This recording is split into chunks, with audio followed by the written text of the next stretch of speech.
The winter of Stillwater had a way of swallowing sound. Snow piled in soft drifts against the edges of clapboard houses, wrapping the small Minnesota town in a muffled stillness. Even the St. Croix River, which usually whispered under the weight of passing canoes in warmer months, lay still beneath a sheet of pale ice. From her kitchen window, Sarah Miller could see the steeple of the old Lutheran church rising above the bare treetops, its bell silent in the brittle January air.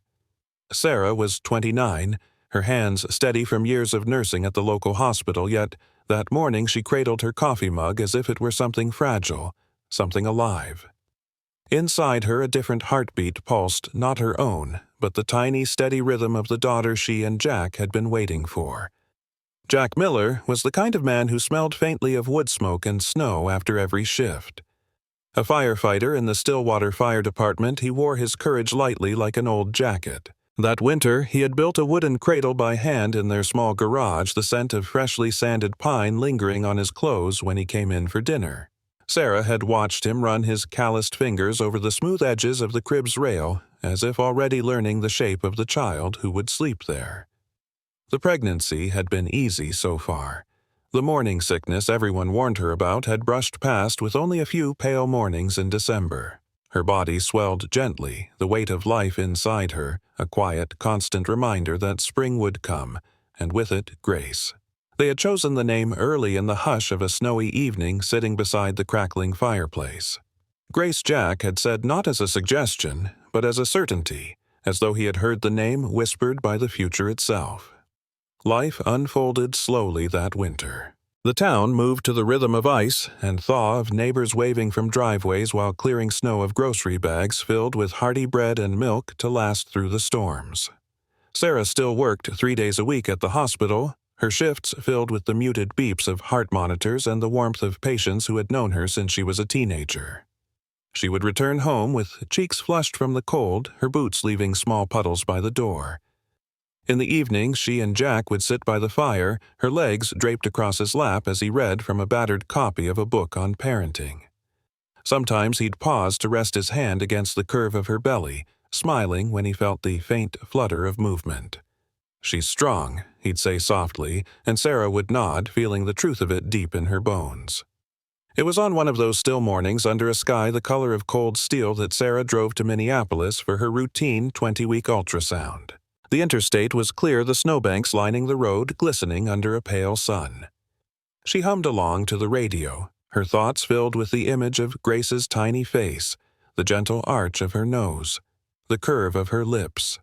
Details she hoped to see that day. The clinic was warm, its walls painted in calming shades of blue and cream. The technician, a woman with kind eyes and a steady voice, asked Sarah to lie back on the padded table. The cool gel spread across her skin, and moments later the screen came alive with the shifting black and white shapes of her child. Sarah's heart lifted at the sight of the flickering heartbeat, the delicate movement of hands and feet. The technician angled the probe, her expression focused but unreadable. Minutes passed. The hum of the machine filled the silence. Sarah watched as the technician's eyes darted to the screen, then to the measurements she was noting down, then back to the screen again.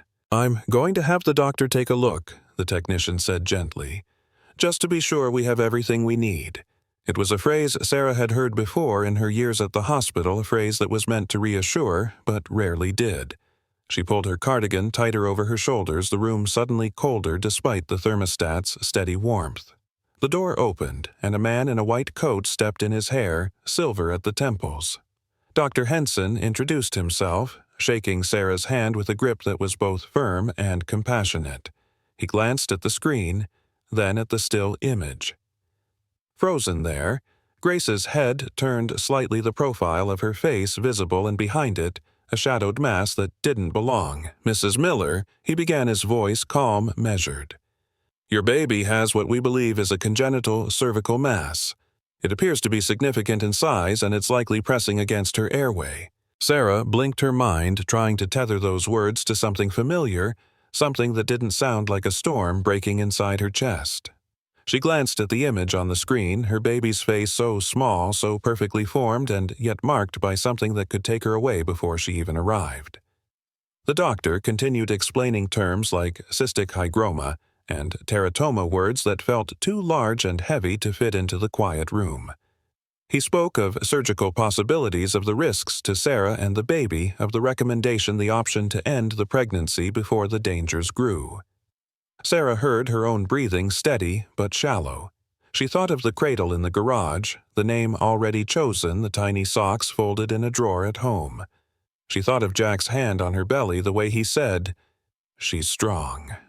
Snow was falling outside when Sarah left the clinic, each flake catching the pale afternoon light.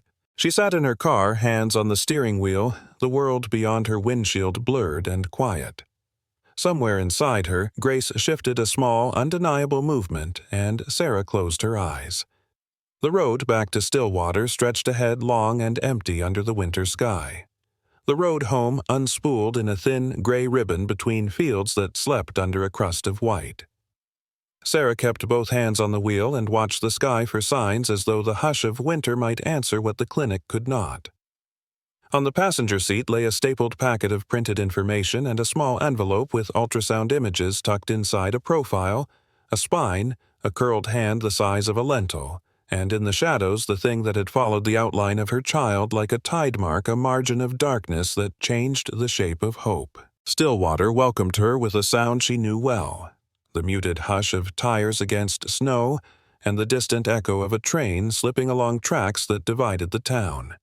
The houses wore their winter like a habit, with porch lights glowing at 4 in the afternoon and smoke coiling from chimneys that had been faithful for generations.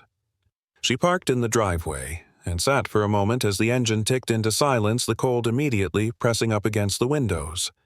In the distance, she could see the dark shape of the fire station, the red bay doors like a heartbeat at the center of town.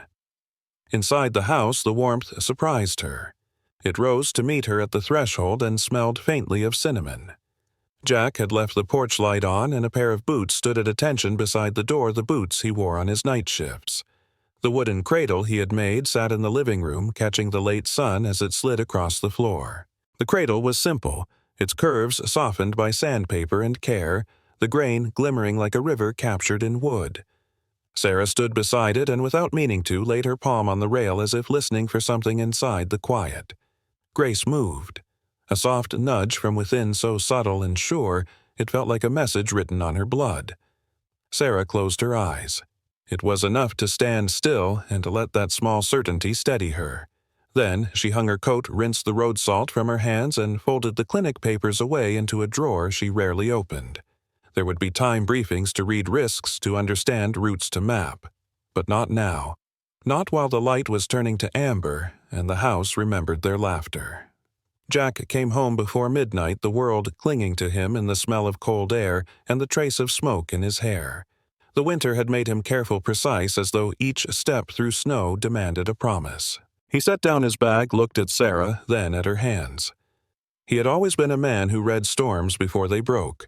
He wrapped an arm around her shoulders, and together they sat in the dim living room, the cradle beside them like an extra heartbeat. Words were not the first language of evenings like this. The first language was breath in the quiet, and the old clock noting the hour, and the sound of wind arranging itself around the eaves. When she finally told him, she kept the sentences short because long ones wouldn't hold. Words like congenital and mass and airway crossed the room and settled where they could. She said the doctor's name and the way he held a pause before explaining possibilities, as if he had gathered the softest syllables for the heaviest news. She told Jack the recommendation, the option that felt like a cliff edge. He listened with his hands folded, the posture he kept when the night had already asked too much of him. He stared at the cradle for a long time, and Sarah wondered if he saw the same thing she did, the empty curve where a small back might fit the space for blankets that had not yet been knit, the future sitting quiet as a lake under ice. Outside, the wind flicked snow from the branches. Somewhere far off, a plow shouldered its way down the main road. Grace shifted again, as if to punctuate the quiet. Neither Sarah nor Jack spoke for a while. They simply sat together the way people sit while the earth tilts imperceptibly from winter toward an eventual spring. Days learned a new pattern after that. The mornings were sharp and bright sunlight striking the snow until it threw shards of light against the kitchen walls. Sarah moved through the house with the careful grace of someone measuring time in heartbeats. She went into the hospital for her shifts and learned how to keep her face steady when she encountered quiet rooms and hopeful families. She drove home along the river and counted the frozen footprints of geese. She tried to sleep. She dreamed of staircases that did not end and doors that would not open. When she woke to the dark, she placed her palm against the life inside her and counted to 10, then 20, then 30, as if counting were a raft she could build for crossing. News in a small town is not so much spoken as breathed. It appeared in questions too gently phrased in a casserole left on the porch in the way a neighbor's eyes shone and slid away. There were kind notes with folded corners and cards with verses in blue ink. In line at the market, a woman Sarah barely knew touched her arm and said she had heard, and that sometimes God's will looks like winter before it looks like spring. The words were meant to comfort, and maybe they did, but they also left a weather of their own, a fog that gathered and dissolved depending on the hour. There were other moments, too, where reality was a blunt instrument, a lecture from an uncle who believed in pragmatism the way others believe in angels. An earnest conversation in the hospital's break room where a nurse from another unit said she had a friend who had made the hard choice and gone on to have 2 healthy children.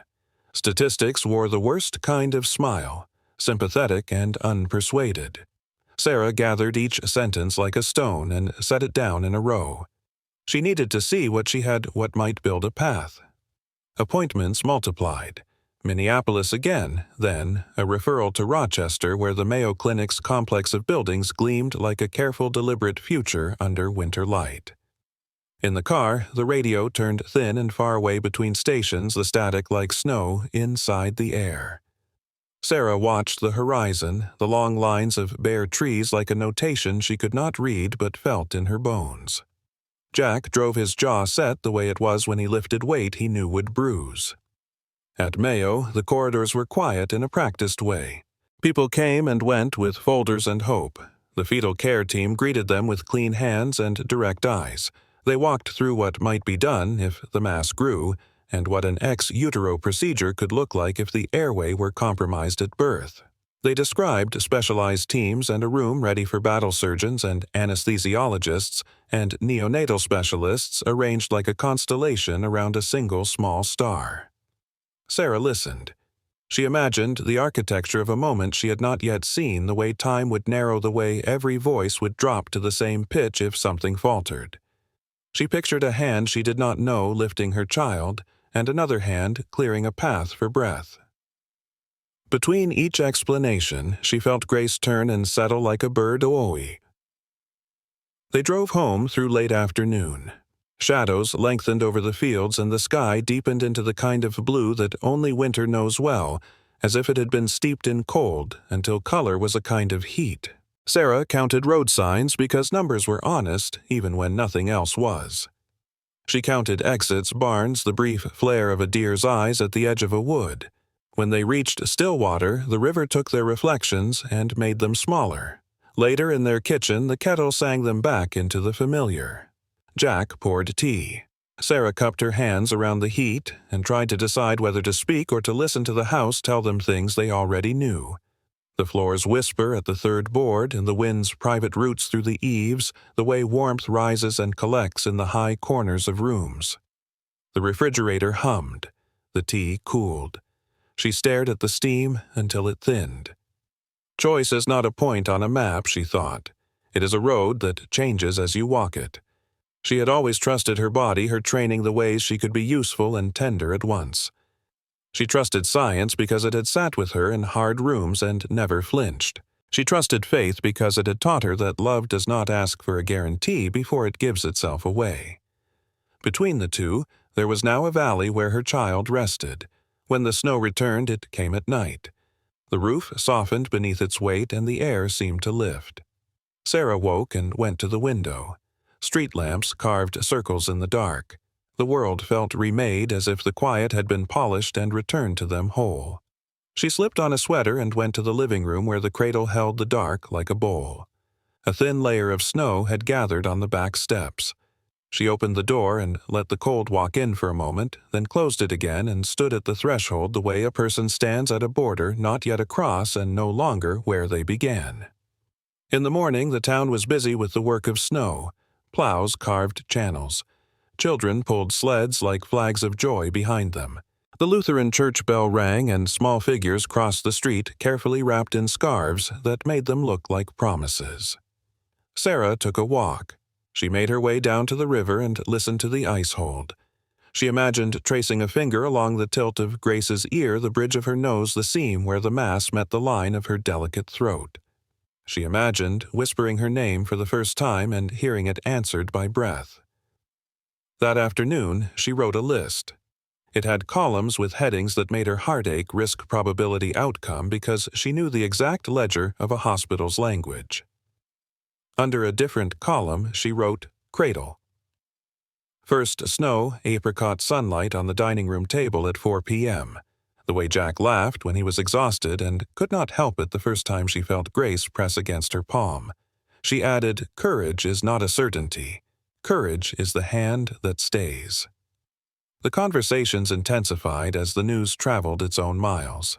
Her mother called and tried to be iron and water at once. A colleague dropped off a book about grief without a note as if the absence of language were a benediction. Their pastor offered prayers. A neighbor sent a handmade quilt with squares stitched from old shirts, a geometry of former lives. Each kindness was a reminder that they were known, held within a community that would carry them when their legs trembled. And then, one evening, when the sky was perfectly clear and the stars were bright and cold as nails, the generator at the firehouse failed. It was a small emergency masquerading as a large one, the kind of thing that could cascade if ignored. Jack got the call, kissed Sarah's forehead, and was gone before she could answer. She watched from the window as his truck turned the corner and disappeared into the dark. The town's silence pressed in.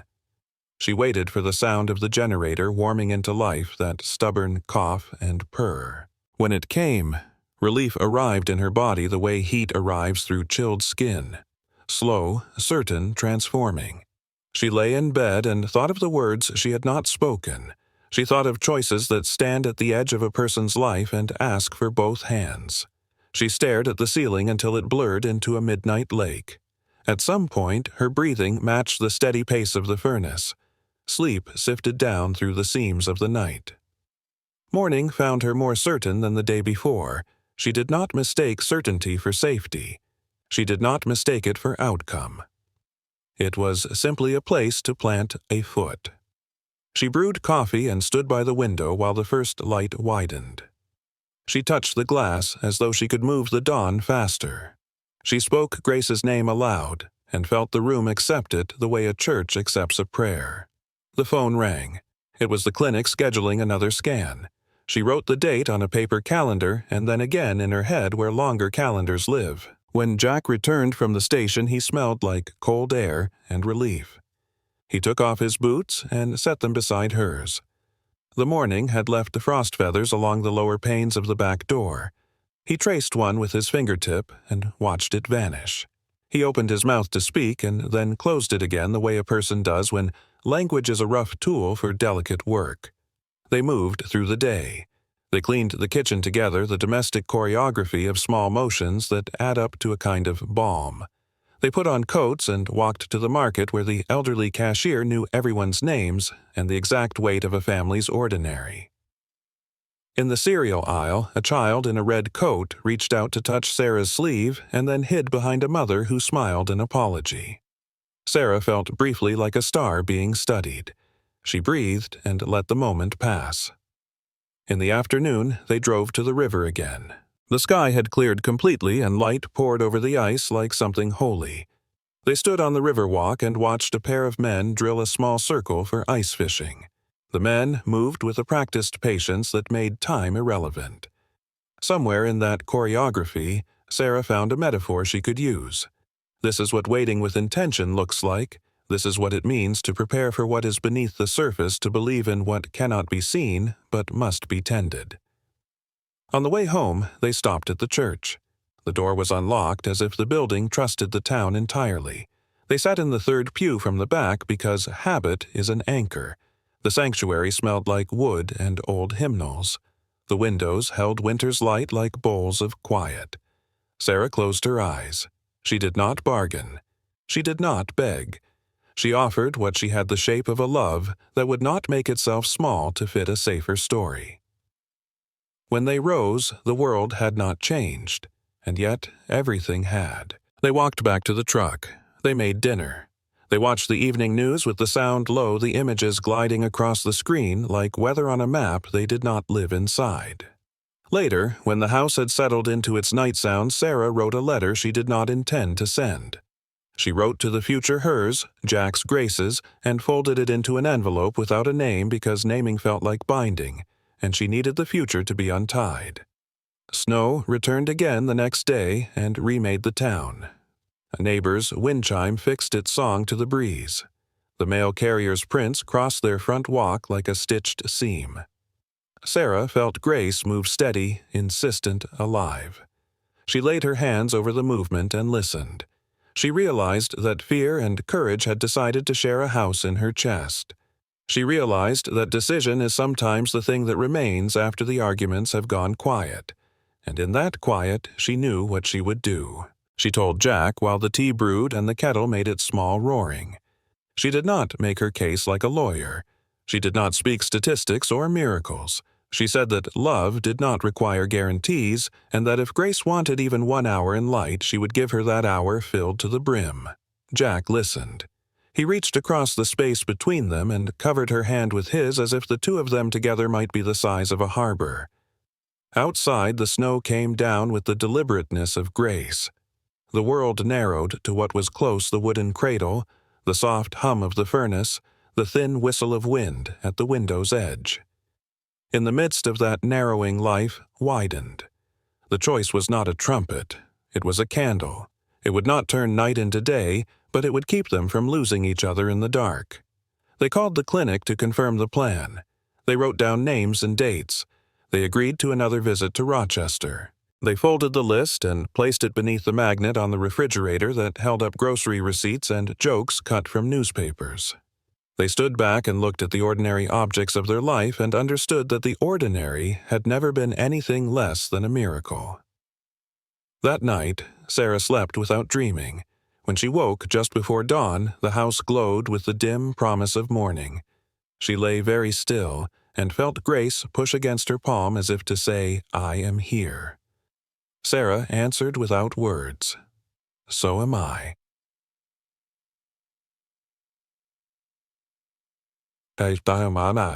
If you are listening to this story, and it has touched a quiet place in you, if you have known winters that would not end and choices that did not come with maps, consider staying with us for the journey ahead. Subscribe to our channel so you won't miss the next chapter, the moment where spring begins to show itself at the edges of snow and hope takes its first careful breath. The day spread over Stillwater like a sheet shaken over a made bed. Cars cut their careful paths. The firehouse opened its bay doors just long enough to let the day in. Sarah stood at the window and watched the light gather in the corners of the room where in a few months a cradle would be drawn into the orbit of every morning. The future did not arrive with fanfare. It arrived with the sound of a kettle, the warmth of another hand, the choice that had been made and would be made again every day until the hour came and breath was required and given. In the space between fear and love, she stood and chose, and the choosing remade her. By March, the long grip of Minnesota's winter began to loosen, though reluctantly. Snow still clung to the north sides of buildings, and the river's ice remained thick in places, but along the sidewalks, thin rivulets of meltwater ran like small, determined streams. The light had changed warmer, stretched wider across the afternoons as though the sky itself had leaned closer to see what was coming. Sarah marked the shift in seasons not by the thaw, but by the calendar pinned to the refrigerator. Appointments filled the squares in a looping steady-hand Minneapolis for another scan, Rochester for a meeting with the fetal care team, Stillwater Hospital for routine checks. Each date was both a step forward and a reminder that time was narrowing. Grace was growing. Sarah could feel the weight of her more clearly now, the turns and rolls under her ribs, the way she seemed to press upward when Sarah leaned forward as if reaching for something. The movements were stronger, more deliberate, a quiet proof of will. The Mayo Clinic became almost a second home. Its wide glass doors opened into air that smelled faintly of antiseptic and coffee. There was a rhythm to their visits now, checking in the soft rustle of paperwork, the measured greetings of nurses who remembered them by name. The waiting areas looked out over landscaped courtyards where snowmelt revealed the pale yellow shoots of daffodils testing the air. Dr. Alan Whitford was the lead pediatric surgeon on Grace's case. Tall, with the habit of pressing his fingertips together when he thought he carried both precision and patience in his posture. He reviewed the latest images, his voice calm but unflinching. The mass in Grace's neck had grown proportionally with her body. It was pressing against her trachea now, narrowing the passage that would need to carry her first breath. "We'll prepare for an exit procedure," he explained, sketching a quick diagram on the back of a chart. "It allows us to partially deliver her while she's still connected to the placenta, secure the airway, and then complete the delivery. It's complex. It requires coordination from multiple teams." Sarah listened, nodding when she could, her eyes tracing the lines on the paper. Jack sat beside her, leaning forward as if sheer proximity could absorb the knowledge faster. They asked questions about timing, about what could go wrong, about what recovery might look like. The answers came measured, each one weighted with reality but placed gently, like fragile glass. Outside the consultation room, the world seemed startlingly ordinary. Volunteers in maroon vests offered directions. Someone laughed near the cafe. A child in a wheelchair zipped past, chased by a smiling nurse. It was the jarring truth of hospitals' extraordinary battles happening in rooms just steps from where life went on as usual. Back in Stillwater, the community continued its quiet vigil. At the hospital where Sarah worked, her colleagues covered her shifts without being asked. Neighbors left small packages at the door, homemade bread, fresh fruit, a hand-knitted blanket in pale green. At church, the pastor mentioned them in the weekly prayer list, his voice carrying the weight of unspoken hopes. Yet for all the kindness, there were moments when Sarah felt the thin edge of isolation. No one could fully inhabit the space she and Jack occupied, the waiting, the preparation, the knowledge that joy and grief were both possible outcomes. It was like living at the threshold of two rooms, unsure which door would open. Spring's arrival brought a new set of sounds, the drip of melting snow from the eaves, the call of geese returning overhead, the creak of the wooden dock by the river as ice retreated. Sarah found herself walking more, tracing the familiar streets as if to memorize them for Grace. She passed the fire station, its red doors flung open on warmer days, and the library with its bulletin board announcing Children's Reading Hour. She imagined Grace in those spaces, a toddler pointing at picture books, a little girl waving at her father from the curb during the 4th of July parade. At home, Jack continued to add small touches to the nursery. He hung a mobile above the crib, a circle of carved wooden birds, their wings outstretched as if in mid-flight. Sarah would stand in the doorway and watch them turn gently in the air from the draft of the heating vent, the light catching their smooth edges. It felt like a promise that no matter how fragile the days ahead, they would offer their daughter the sky. As April deepened, the medical preparations intensified. A date was set for the delivery early June, when Grace's lungs would be developed enough to give her the best chance, but before the mass could grow too large. The plan was intricate, a surgical team for Sarah, another for Grace, anesthesiologists, neonatologists, respiratory specialists. The delivery room would be crowded, a choreography of skill and urgency. Dr. Whitford scheduled a final round of imaging for mid-May. Sarah knew each trip to the clinic might bring new details, new adjustments to the plan. She learned to measure her expectations carefully, to hold hope and realism in equal hands. One afternoon, while waiting for Jack to finish a shift, Sarah sat on a bench by the river. The ice was gone now, the water moving with a quiet insistence toward the Mississippi. She thought about the way seasons turn without permission, how winter had given way to spring, even when it seemed impossible in January. She wondered if that was what love did, moved forward even when the ground under it was uncertain. At home that evening, she opened a journal she had been keeping since January. On one page, she wrote to Grace, You are more than what they see on a scan. You are more than the measurements and the charts. You are the sound of your father's laughter when he talks about teaching you to ride a bike. You are the way the light falls across your crib in the late afternoon. You are the reason we keep moving one day at a time. The days grew longer, the air softer. In the garden, the first tulips pushed their green shoots into the light. Sarah knelt to touch them, thinking how life begins quietly, almost invisibly, and then insists on being seen. She felt Grace turn inside her a steady, reassuring movement. The promise of spring was here fragile, but unmistakable. The morning of June 2nd broke with a thin, washed-out light. In Stillwater, the streets were already warm, the summer sun stretching its fingers along the pavement. Sarah had been awake since 3, lying still beside Jack and listening to the rhythm of his breathing. Grace moved quietly inside her, a slow, rolling shift like the turning of a tide. Today was the day they had been moving toward for months, and yet it arrived without ceremony. No music, no fanfare, only the steady passage of dawn through the bedroom window. They drove to the Mayo Clinic in near silence.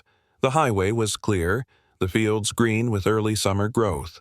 Jack's hand rested on Sarah's knee, his thumb drawing circles she could feel through the thin cotton of her dress.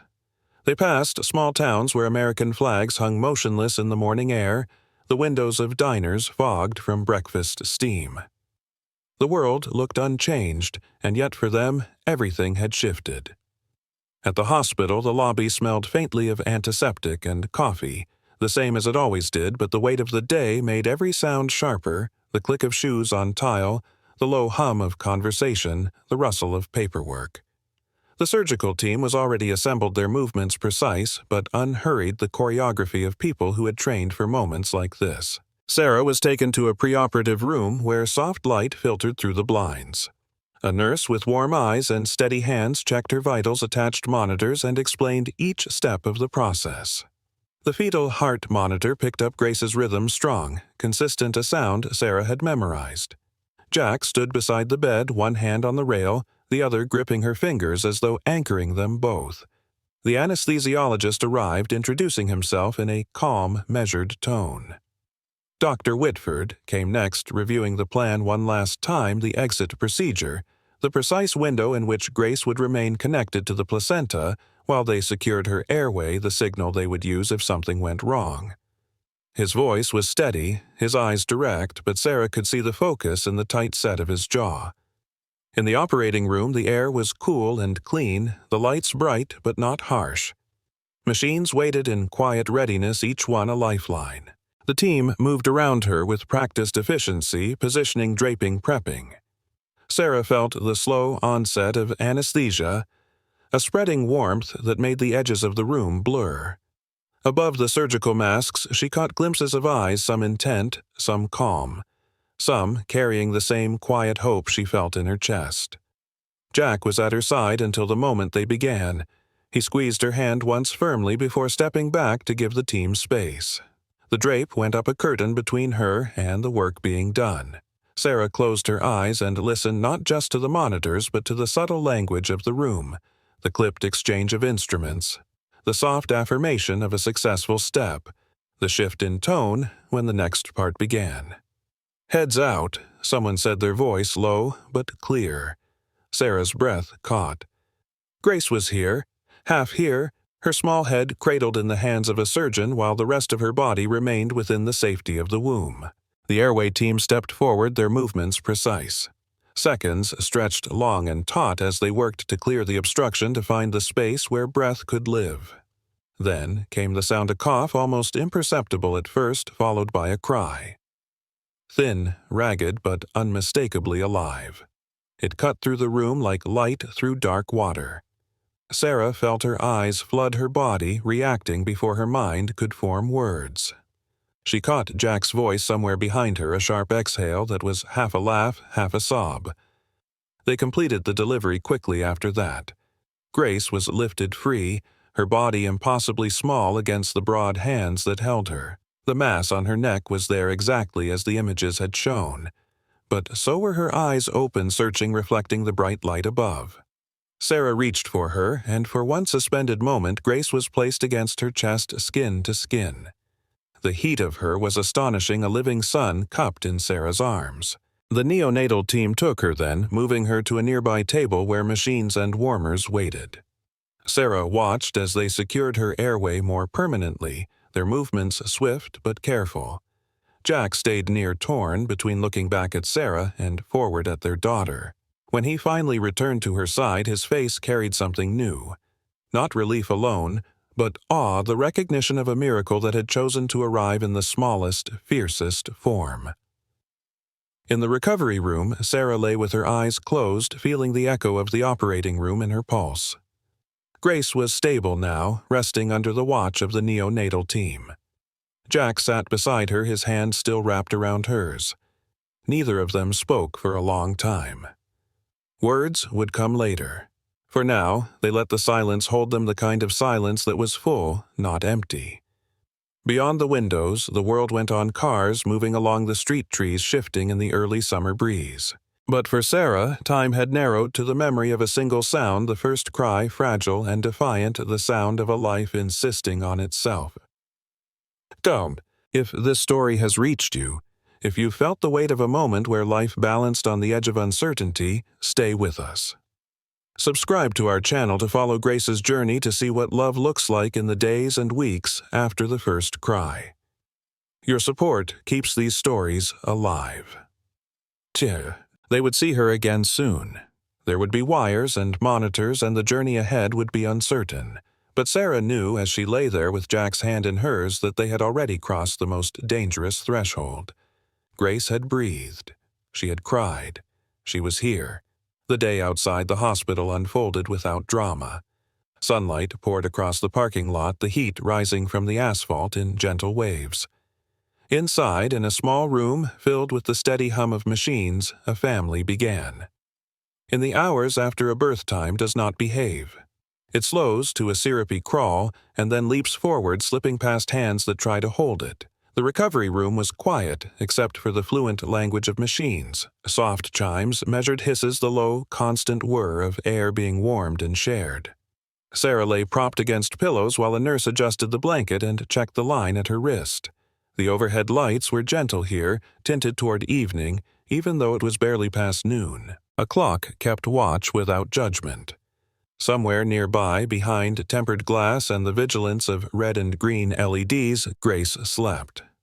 Not the loose, careless sleep of a child at home, but the kind of sleep that teams of people stand guard over. She wore the smallest hat the neonatal unit owned, pale blue, with a turned-up cuff. Tape held the tubing that gave shape to her breath. Sensors dotted her chest and feet, quiet witnesses that wrote the story of each minute as it happened. She was so new that the air around her seemed surprised. When Sarah first saw her there, lighting nothing more than the space within her own outline, something opened in her chest that was both joy and ache. A nurse in scrubs the color of the sky offered a chair, and Sarah crossed that short distance in a world that had become enormous. She washed her hands at the sink, the water warm and obedient, the soap sterile and unflinching. She moved with the care of someone handling a flake of fire. Grace's eyes were closed lashes, fine as dust. The mass along her neck rested like a misplaced promise, wrapped in a soft band of gauze the color of cream. The airway device held a place for the future to enter. A nurse, Julia, her badge said, narrated the room in a hushed voice. Oxygen levels, heart rate, the plan for pain control, the schedule. They would keep as if it were a liturgy. She gestured toward the chair. Sarah sat and let her body remember softness after the iron distance of surgery. Jack arrived a breath later, or perhaps hours, it was hard to know. He had scrubbed his hands until the knuckles reddened. His eyes were bright in the way of someone who hasn't slept but cannot sit down. He stood behind Sarah, one hand on the back of her chair, not gripping so much as grounding. In him, the day's earlier astonishment had deepened into a careful, carrying calm. He counted the rise and fall of Grace's chest without meaning to. He learned the intervals by heart. The room kept its promises. It kept the temperature true and the air from straying. It kept the glass polished, the lines secured, the edges of fear at bay. It made a small country where the borders were hope and fact and the road between was narrow but paved. The team moved through it like citizens' nurses whispering to monitors, respiratory therapists adjusting the tilt of a tube, a neonatologist reading a screen the way a pilot reads weather. Dr. Alan Whitford visited with the measured step of someone who knows that outcomes are made of inches. He reviewed the notes and lifted his gaze to the place where mother and child were practicing the art of being in the same room. His words were simple, chosen for weight and warmth. The procedure had gone as planned. The airway was stable. The next hours would ask for patience while Grace's body learned the balance of breath and rest. Later, there would be conversations about imaging and timing, about how to address the mass with care that was exacting and kind. Sarah nodded. The words landed arranged themselves and made a path she could follow. She looked back at Grace and felt a gratitude that had no edges. She thought of the room where she had first heard the terms that remapped her winter. She thought of the car rides home through snow and the lists on the refrigerator. She thought of the cradle that waited in the living room, a quiet boat pulled up on a beach it did not yet know. Jack took out his phone and, with a glance at the posted sign, turned off the camera flash. The image he captured was not meant for the public, not yet. It was a record of a breath taken, of a fight acknowledged and answered. He sent a single text to his mother. "We're okay," and then set the phone face down on the windowsill, as if the modern world could be asked to wait. News began to lace through Stillwater without leaving tracks. At the firehouse, someone spread the word in the careful way of men who have been trained to respect thresholds. The Lutheran Church placed a vase of white peonies on the altar with a small card that simply read, "Grace." At Sarah's hospital, a nurse placed a tiny silver bell at the edge of the staff desk and rang at once quietly a ceremonial note for a victory no one would claim as their own. The market clerk set aside a loaf of bread and a dozen brown eggs in a bag with their name. Kindness knows its roots. By late afternoon, Sarah was encouraged to rest. Rest here was not sleep so much as a posture, the acceptance of gravity, the decision to hand your body to a mattress that remembered how to hold. She closed her eyes and listened to the unit song, the steady beeping that meant normal, the rare crescendo that drew feet, and the water running behind a door, the hum that keeps a place like this stitched to the living. Sleep arrived like a soft knock. She opened to it. In dreams, she was walking by the river again. Not winter's iron ribbon, nor spring's cautious glass, but summer water that carried sunlight in its skin. She held a small hand not yet learned, and the hand trusted her. They fed bread to invisible fish and watched circles widen and vanish. When she woke, the circle of a chair was holding her again, and the river was the translucent rise of Grace's chest. She smiled without deciding to. Jack had made friends with the whiteboard. He wrote the date and then enumerated small victories: O2 stable, temp good, hands unclenched. He drew a star beside that last note, then erased it, and drew a smaller one as if humility were mathematically required. He stood with his arms folded, and then realized he was copying the posture of Dr. Whitford. He unfolded them and placed his hands in his pockets, rearranged his weight, discovered again that there is no right way to stand when your heart is outside your body. Julia, the nurse with the sky-colored scrubs, offered kangaroo care when the numbers promised it would be safe. Skin to skin, with wires and tubes arranged like a solved puzzle, Grace was placed along Sarah's chest. The world narrowed again, not to scarcity, but to abundance, drawn into focus. Heat met heat. Heart found heart. The hum of the room receded until the only sound that mattered was the shared syllable of breath. Holding a child is sometimes described as weight. Today, it was light and airy, astonishing buoyancy, as if Grace were made chiefly of the future. Sarah's hands learned her outlined shoulder, the delicate flat of her back, the faint pulse at the soft point where neck meets jaw. She could feel the breath stitch itself in out in. The lace of it was perfect. Tears came without ceremony. No one in the room commented. Grief and joy often look the same from the outside. Jack took his turn later, his chest a landing, where small birds could rest. He did not speak her name aloud. The room had grown used to a tender silence. He counted again, without counting. He traced a fingertip above the bandage, not touching, only mapping the space. He pictured a day when there would be a faint seam, a story that could be told without reliving it. He thought of small hands on a bicycle handle. He thought of the scent of sawdust from the crib. He thought of trying to teach the word river by pointing toward water, and then toward her, because some words mean two things. Visits came in the measured way hospitals prefer. The chaplain stopped by and offered a blessing made mostly of pauses. The respiratory therapist adjusted the humidifier and nodded at the numbers the way sailors respect stars. A social worker placed a folder within reach and said there would be help lodging vouchers for nights when home felt too far. Meal cards, a list of names that stood for doors already held open. Sarah accepted all of it and felt something in her spine straighten. Support is also a structure. Evening bent toward the windows. The sky deepened into that durable blue that has carried ships and prayers. Sarah watched the reflection of the monitor lights wink against the glass and tried to count the floors between here and the lobby where the coffee smelled so human. The days ahead branched like a river delta, multiple channels, none guaranteed. There would be scans to read and a surgical plan to write in a careful hand. There would be waiting rooms with chairs that make endurance a posture. There would be mornings when numbers meant feast and others when they meant fast. She accepted the geography because love does not ask for a simpler map. In Stillwater, a neighbor set a casserole on their porch and tucked a note beneath the foil, "When you're home." The cradle sat exactly where they had left it, a patient moon in a living room that had learned to be quiet. The mobile of wooden birds waited without impatience. Dust caught a last beam of sun and spun in the air like a slow applause no one needed to hear.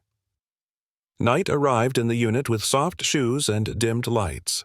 The nurse on the next shift introduced herself and inherited the room's careful calm. She read the notes and added her handwriting to the chorus of others. She administered comfort at measured intervals and adjusted blankets with the kind of attention usually reserved for vows. She placed a hand on Sarah's shoulder for a heartbeat, then lifted it the way people who work with thresholds know to be exact with touch. Jack slipped down to the cafeteria and returned with 2 cups of tea, one so sweet it could pass for mercy, and the other plain enough to stand on its own. They drank in companionable quiet while a machine set down another perfect minute.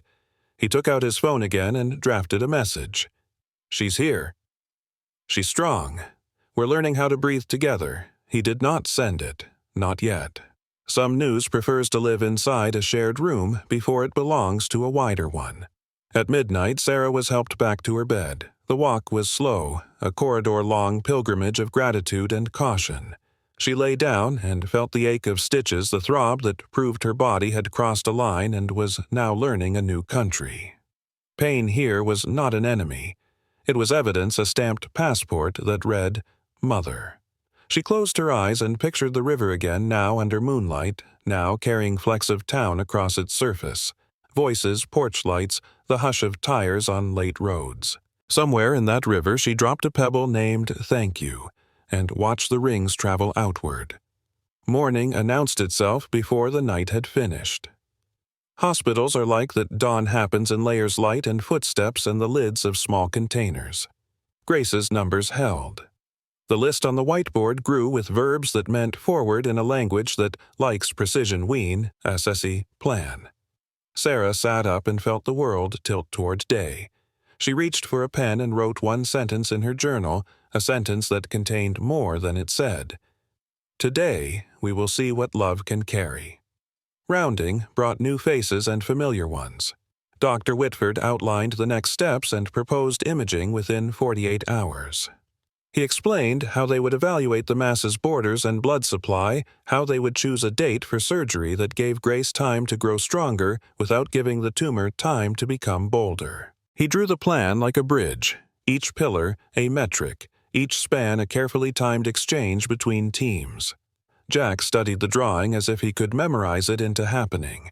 A volunteer wheeled in a mobile cart with a camera and a printer so tiny photographs could be made and placed into parents' hands. The images were small square and tenderly overexposed.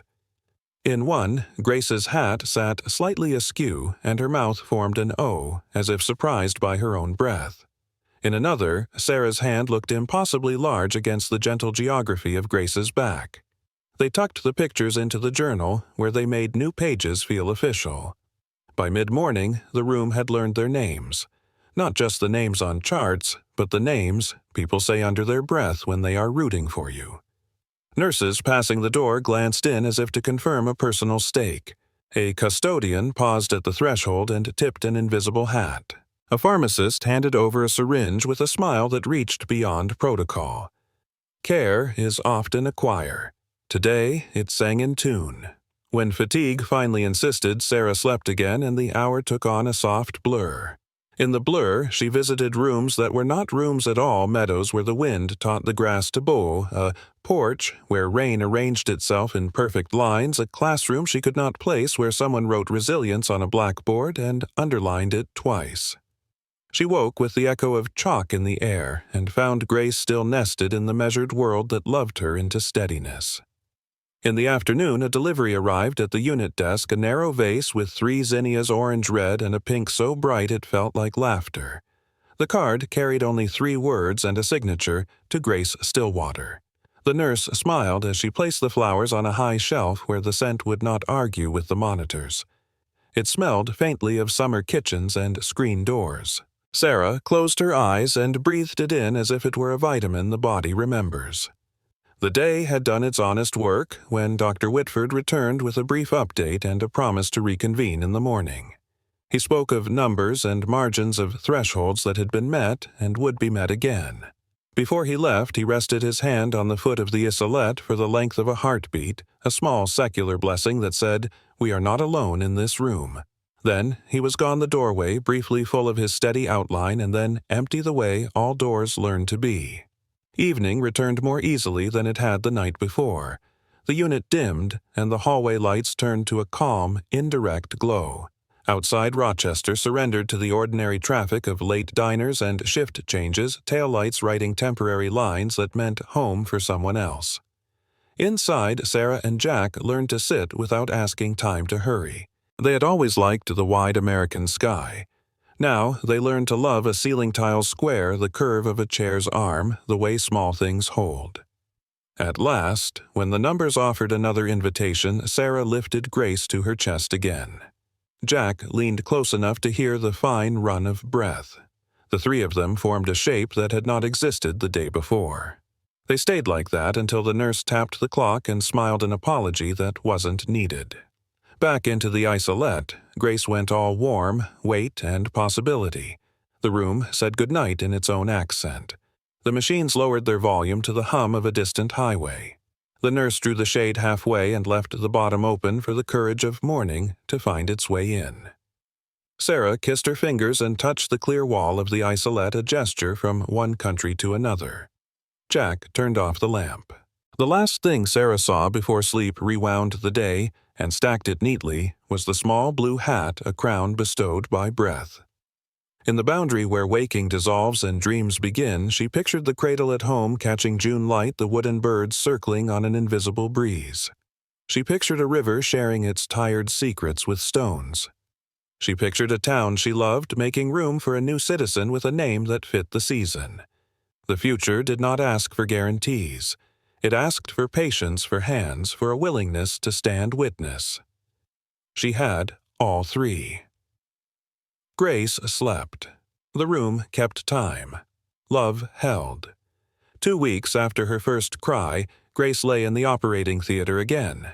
This time the goal was not to save a breath, but to reshape the space that would hold every breath to come. The surgery to remove the mass was long deliberate, a slow unraveling of what had grown alongside her. Sarah and Jack waited in a family room whose windows faced a narrow courtyard planted with maple saplings just beginning to leaf. The chairs were practical and sturdy, their cushions covered in a pattern meant to hide the wear of years. A coffee machine burbled in the corner, its hum trying to imitate comfort. Hours passed. Nurses came and went, offering updates that were like beads strung on a thread, each one small, but together forming something that could be held. The mass was being removed. The airway was clear. There was minimal bleeding. Each word was a small door opening in Sarah's chest. By late afternoon, Dr. Whitford stepped into the room. His surgical cap hung loosely in his hands, his expression carrying the soft fatigue of success. The mass was gone. Grace's airway was stable without assistance. She would need monitoring, and there would be scars, delicate marks that time would soften, but the hardest work was done. Sarah felt her knees go weak, and Jack's hand caught hers as if they had rehearsed the moment. In recovery, Grace slept under the watchful glow of monitors. The bandage at her neck was neat, almost elegant in its precision. Her breathing was steady, unassisted. Sarah leaned close enough to feel the warm exhale on her cheek. Jack brushed a fingertip along her arm, grounding himself in the reality that she was here whole, in the way that mattered most. The days that followed were a careful climb toward home. Tubes came out one by one. Monitors fell silent, and the crib in the hospital room became more than a symbol. It became the place where Grace slept without the hum of machines close by. Nurses taught Sarah how to care for the incision, how to watch for signs of swelling, how to lift her without straining the healing tissue. Jack learned to swaddle with the same precision he used to coil hoses at the firehouse. Outside, Rochester's summer was in full voice. The trees were full, the sidewalks warm, and the air smelled faintly of cut grass. Sarah began to take Grace outside in a stroller, walking the hospital gardens where volunteers tended roses and small fountains played. Grace's eyes tracked the movement of light through leaves as if memorizing the architecture of shade. On a Tuesday morning in late June, they were discharged. The paperwork was a small mountain: follow-up appointments, emergency contact numbers, prescriptions, but the weight of it was nothing compared to the lightness of walking out the hospital doors. Jack carried the diaper bag and a folded blanket. Sarah held Grace against her chest, the small blue hat replaced by one the color of soft cream. The sun met them at the curb, warm and unreserved. The drive to Stillwater felt different than the one to Rochester had weeks before. Then the horizon had been a question. Now it was an answer. The fields were high with corn, the lakes silver under the afternoon sky. Jack drove with one hand on the wheel and one resting lightly on Sarah's knee, a habit that felt like a signature. When they turned onto their street, the town seemed to lean in. Porch lights were on, though the sun was still bright. A neighbor waved from a lawn chair, lifting a glass of lemonade in salute. The firehouse doors were open, and someone inside rang the old brass bell, once its tone carrying down the block.